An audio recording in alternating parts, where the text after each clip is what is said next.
লা ইউমিনু কসিম কালেও কখনোই তুমি ইমানদার হতে পারবে না। লা ইউমিনু কখনোই তুমি ইমানদার হতে পারবে না।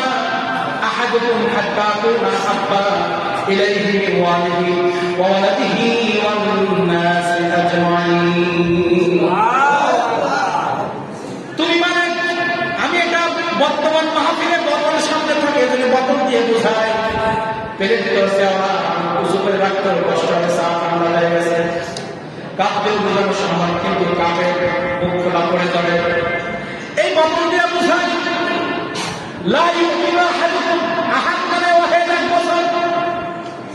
আল্লাহ তাআলা প্রত্যেক পৃথিবীর যদি 200 কোটি মানুষ থাকে, 100 কোটি মানুষ থাকে, প্রত্যেকটা মানুষকে আলাদা আলাদা আলাদা আলাদা বলেন। লা ইউমিনু আহাদুকুম এই যে তুমি জিয়াউর রহমান মেহেদী হাসান হাফেজ আব্দুল্লাহ ইউসুফ মাহমুদ বাইতুল মামুর জামে মসজিদের সভাপতি সেক্রেটারি কেশিয়ার মুয়াজ্জিন ইমাম, তোমরা আদা করে এই বলে দিয়ে তোমরা উদাহরণ নিয়ে বাড়ি যাও। আর রাসূল সাল্লাল্লাহু আলাইহি ওয়াসাল্লাম বলেন এই হচ্ছে তুমি, এই হচ্ছে তুমি। লা ইউমিনু আহাদুকুম তুমি মিন ওয়ালিহি তোমার পাশে তোমার সন্তান, ওয়া ওয়ালাদিহি তোমার স্ত্রী, ওয়ালাদিহি ওয়ান নাসি আজমাইন পাশে তোমার সন্তান, পাশে স্ত্রী, সামনে বাবা, পিছনে মা, আজমাইন চারিপাশে তোমার রক্তের বাইরে প্রতিবেশী সব মানুষগুলো তোমার চারিপাশে আছে। শুধু তাই নাই, তুমি বেউলার জমিনে দাঁড়িয়ে থাকো, বেউলার জমিনে দাঁড়িয়ে চক্ষুটা বন্ধ করে তুমি ডাইনে তাকাও, বায়ে তাকাও। তুমি আমেরিকার দিকে চোখ বন্ধ করে তুমি টিভিতে দেখেছো আমেরিকার রোডগুলো, আফ্রিকার সাগর গুলো, রাস্তাগুলো তুমি চোখ দিয়ে টিভির পর্দায় দেখেছো, অস্ট্রেলিয়া কানাডাগুলো তুমি দেখেছো, ইরাক ইরান তুরস্ক তুমি দেখেছো। তুমি বেউলা জমিনের যে কোনো একটা নীরব জায়গায় মসজিদে অথবা তোমার বাড়ির আঙ্গিনে তুমি একটা বোতলের মতো দাঁড়িয়ে যাও, দাঁড়িয়ে তোমার চক্ষু বন্ধ করো, হাদিস বুঝতে গেলে চক্ষু বন্ধ করো, চক্ষু বন্ধ করে তুমি চিন্তা করো আমি মাওলানা জিয়াউর রহমানের দাঁড়িয়ে আছি, আমার ডানে আমার সন্তান, আমার পায়ে আমার স্ত্রী, আমার সামনে আমার বাবা, আমার পিছনে আমার মা, আমার চারিপাশে আমার প্রতিবেশী, প্রতিবেশীর মধ্যে এমপি আছে, চেয়ারম্যান আছে, মেম্বার আছে, খালাতো ভাই, খালাতো বোন, চাচা চাচি, খালাতো যুবকবি, আমার চাকরি, আমার ব্যবসা, সমগ্র পৃথিবীর সব কিছু তোমার চারিপাশে আছে। এই সব কিছু থেকে তুমি নবী মুহাম্মদুর রাসূলুল্লাহকে যদি মহব্বত না করো, লা ইউমিনু কথা বলতে হবে তাহলে আরো সুন্দর করে বোঝানো যাবে। এই হাদিসটা আজকে বুঝবো আমরা। একটা হাদিস বললে ইমান পাক্কা বন্ধ হয়ে যাবে আমাদের। একটা কলম আর একটা খাতা আমাদের কাছে চাচ্ছি বলে আমি আলোচনা শেষ করে দেব, শেষ করে দেব।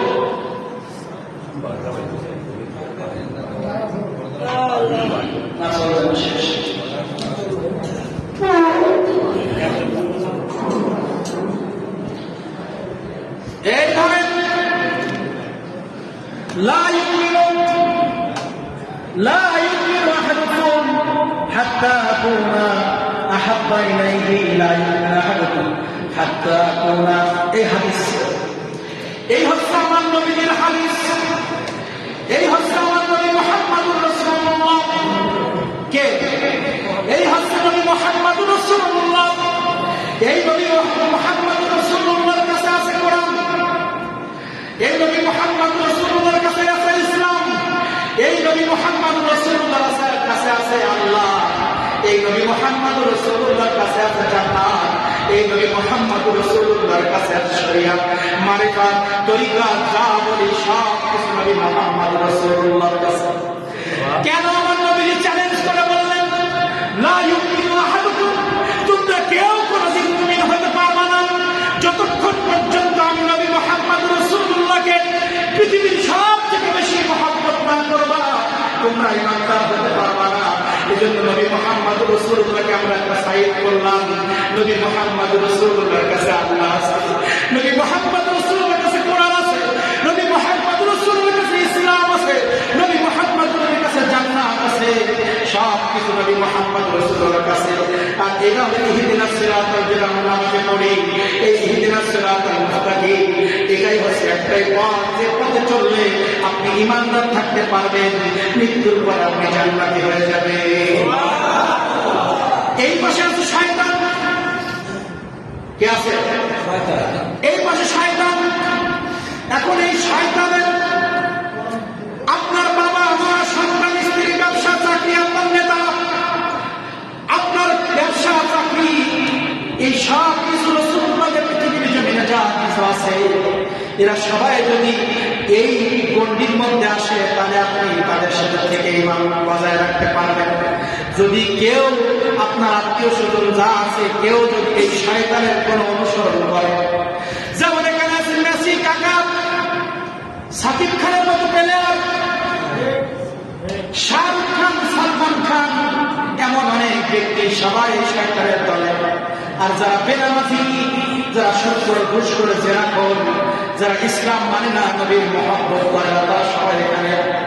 এখন আমার আল্লাহ রাসূল সাল্লাল্লাহু আলাইহি ওয়াসাল্লাম বললেন, আমাকে মহব্বত করতে গিয়ে যদি তোমার স্ত্রী বিপর্যয়ে চলে যায়, শরীয়তের বিরুদ্ধে চলে যায়, ওই স্ত্রীকে যদি মানুষ করতে পারো ভালো, নাহলে আস্তে আস্তে তাকে সাইড করে দাও, নাহলে স্ত্রী তোমাকে জাহান্নাম পর্যন্ত পৌঁছায় দিবে।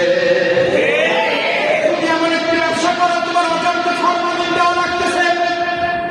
তুমি এমন একটি ব্যবসা করো যেখানে তেল ভাজা, গাড়ি ভাজা। এখন তুমি দেখতেছো এই ভেজাল না দিয়ে ব্যবসা হয় না, কিন্তু তুমি তো জানো আমার কোরআন বলেছে, আমার নবী বলেছে ভেজাল দেওয়া যাবে না। এই ভেজালের সাথে থাকলে এই ব্যবসা আমাকে মৃত্যুর সময় জাহান্নামে পৌঁছায় দেয়। তাহলে এই ব্যবসা বাদ দিয়ে ইহদিনাস সিরাতাল মুস্তাকিম যে ব্যবসা বলে সেই ব্যবসা করতে হবে, তাহলে আপনি ইমানদার। তাহলে এখানে আছেন পৃথিবীর মিনিস্টার, প্রাইম মিনিস্টার, মন্ত্রী, এমপি, চেয়ারম্যান, মেম্বার, বাবা মা, আত্মীয় স্বজন, ব্যবসা চাকরি, এরা যদি আমার নবীর মহব্বতের জায়গায় বাধা সৃষ্টি করে, এদেরকে তালাক দিয়ে এই কাতারে আসলে আপনি আমি ইমানদার নাই।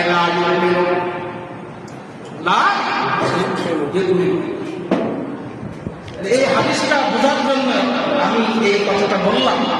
লা ইউমিন, নবী মানে কোরআন, নবী মানে ইসলাম, নবী মানে শরিয়াত, নবী মানে নামাজ, নবী মানে রোজা, নবী মানে হজ, নবী করিম সাল্লাল্লাহু আলাইহি ওয়াসাল্লাম যাকাত, নবী করিম সাল্লাল্লাহু আলাইহি ওয়াসাল্লাম মানে নেককার মহিলা, রাসূল করিম সাল্লাল্লাহু আলাইহি ওয়াসাল্লাম আদর্শবান সন্তান, রাসূলের আদর্শবান আদর্শ পিতা হতে হবে, রাসূল করিম সাল্লাল্লাহু আলাইহি ওয়াসাল্লামের প্রতি ঈমান মানে আদর্শ ঈমান, আদর্শ মুয়াজ্জিন, আদর্শ সভাপতি, আদর্শ সেক্রেটারি, আদর্শবান ব্যক্তি, আদর্শবান সন্তান, আদর্শবান স্ত্রী, আদর্শবান মা, আদর্শবান ব্যবসায়ী, আদর্শবান চাকরিজীবী, এই সব কিছু নবী মুহাম্মদ রাসূলুল্লাহর কাছে আছে। আল্লাহ তাআলা আমাদের সবাইকে, আমি যেটা বোঝাতে চেয়েছি সেটা বোঝার তৌফিক আল্লাহ তাআলা আমাদেরকে দান করুন। আমি এটাই শেষ করেছি। আমি লিখিব চিঠি দেব তোমায়, আজকে বড় বড় লিখছি, আপনি একজন না পড়লে মনের মধ্যে একটা এ থেকে যাবে।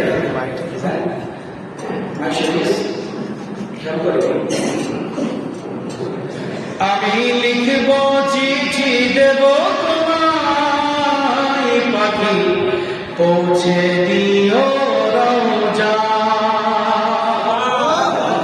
এর আগে সব হুজুররা বদল করেছে, নাম করেছে, আমি তো আমার নাম কম পাই। কোরআন হাদিসের আলোচনা হুজুর ঢাকায় পড়তেছে, কোরআন এই একটা বদল পড়া, কিন্তু এখন বাস্তবতা দেখলাম মাঝে মধ্যে গজল না খালি মানুষ ঘুম পড়ে চলে যায়, আর গজল না খালি মানুষ মনে করে বর্তমানে ভালো কিছু জানে না, তাই না? এই জন্য আমি লিখব চিঠি দেব তোমায়, পাখি পৌঁছে দিও রওজা।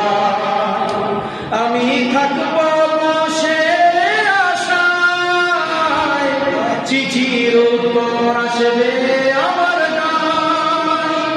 আমি থাকব বসে আশায়, চিঠির উত্তর আসবে আমার গায়। আমি লিখিব চিঠি দেব তোমায়, পাখি পৌঁছে দিও রওজা। আখির দাওয়ানা আলহামদুলিল্লাহি রাব্বিল আলামিন। আসসালামু আলাইকুম ওয়া রাহমাতুল্লাহি।